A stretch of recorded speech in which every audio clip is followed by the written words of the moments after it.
ઉનાળાની સિઝનમાં એક ભાજી એવી છે જે ખાસ ખાવી જોઈએ અને એ છે તાંદળજાની ભાજી. તાંદળજાની ભાજીનો ગુણધર્મ ઠંડો છે અને તે શરીરને ઠંડક આપે છે. તેથી જ ઉનાળાની ઋતુમાં તાંદળજાની ભાજી ખાવી જોઈએ. તાંદળજાના લીલાછમ પાન તેમજ તેની ડાળીમાં ભરપૂર પ્રોટીન, વિટામિન એ અને ખનિજ હોય છે.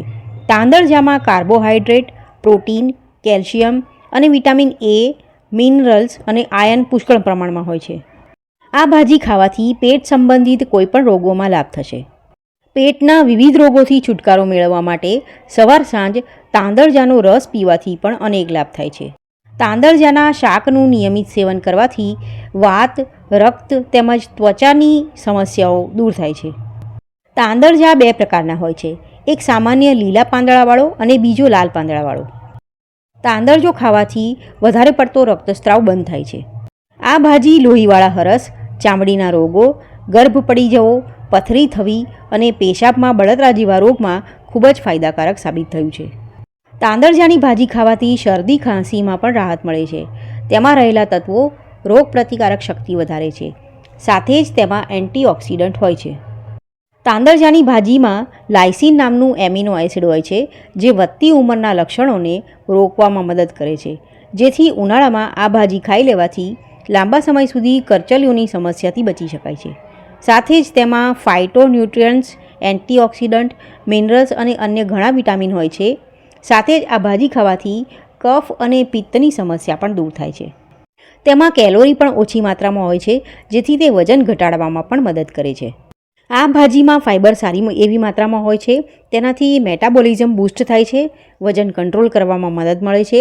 સાથે જ તે બ્લડ સર્ક્યુલેશન વધારે છે. આ સાંધાઓના દર્દમાં આરામ આપે છે. જે લોકોને વાળ ખરવાની તકલીફ હોય તેઓએ તાંદળજાની ભાજી ખાવાનું રાખવું. તેનાથી વાળ ખરતા બંધ થઈ જશે. એસિડિટી, પેટનો દુખાવો વગેરેમાં તાંદળજો તરત રાહત આપે છે. મગજ ગરમ રહેતું હોય તેઓએ તાંદળજાની ભાજી ખાવી જોઈએ. તાંદળજાની ભાજી આંખોની તકલીફ પણ દૂર કરે છે. તાંદળજામાં રહેલું મેગ્નેશિયમ હાર્ટના હેલ્થ માટે મહત્વપૂર્ણ છે. સાથે જ તેમાં ફેનોલિક એસિડ ભરપૂર માત્રામાં રહેલું હોય છે જે બીમારીઓને અટકાવવામાં મદદ કરે છે અને હૃદયની માંસપેશીઓને મજબૂત કરવામાં સક્ષમ હોય છે. તાંદળજામાં રૂટીન અને નિકોટીફ્લોરિન જેવા ફાઇટોકેમિકલ્સ હોય છે જે બ્લડ પ્રેશર ઘટાડવામાં મદદ કરે છે.